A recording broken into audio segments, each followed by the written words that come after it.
અને એટલા જ માટે સંતોએ કહ્યું છે, હું અને મારું એ તો મનના કારણ પાનબાઈ, એના ધણી તમે મટી જાઓ. જો આ મનના ધણી તમે મટી જશો તો ચારે બાજુ પરિબ્રહ્મ નારાયણ પરમાત્મા સિવાય તમને ક્યારે બીજું કંઈ દેખાશે નહીં.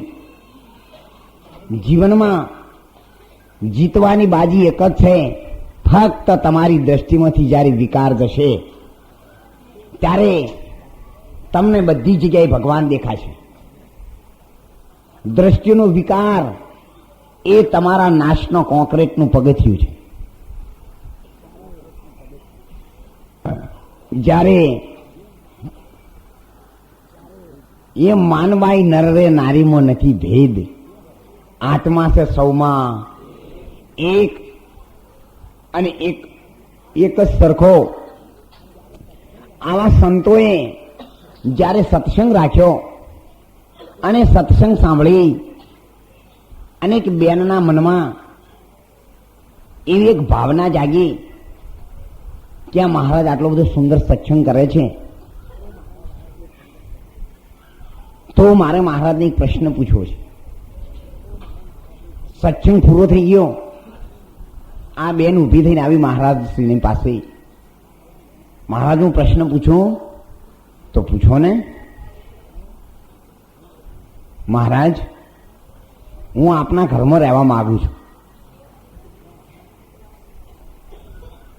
મહારાજ શ્રીએ કહ્યું કે તમે આ કથા પૂરી થઈ જાય ને પછી આવજો, દરરોજ કથા સાંભળવા આવો. અને જ્યારે એ જ કથામાં એ માનબાઈ કંચન લોઢું એક સમાન, કંચન અને લોઢામાં તમે ક્યારેય ફેર ન ભાળો, પર ધન પથ્થર જાણીએ પર સ્ત્રી માત સમાન. ઇતના ही तज हरि न मिले तो तुलसीदास जमान. તમારો કટ્ટો દુશ્મન તમારું રૂપ છે. નજીકમાં નજીક ને મોટામાં મોટો દુશ્મન જેટલું તમારું રૂપ સુંદર એટલું તમારા જોખમ ભારે. જો એના પ્રમાણમાં તમે ન રહ્યા તો રાવણને પૂછી આવજો. હજારો વર્ષનું તપ કર્યું તું, છતાં જ્યારે એની દ્રષ્ટિ જાનકીજી ઉપર વિકારી બની એ દિવસે આખી લંકા ભસ્મીભૂત થવાના મંડાણ થઈ ગયા, રાવણના નાશનો મંડાણ થઈ ગયા.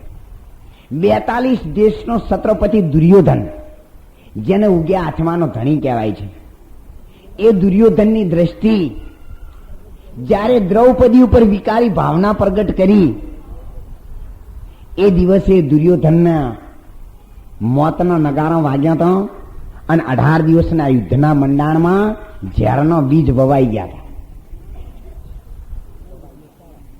રાય ખેંગારનો ભાણેજ દેસળ, જેને 2000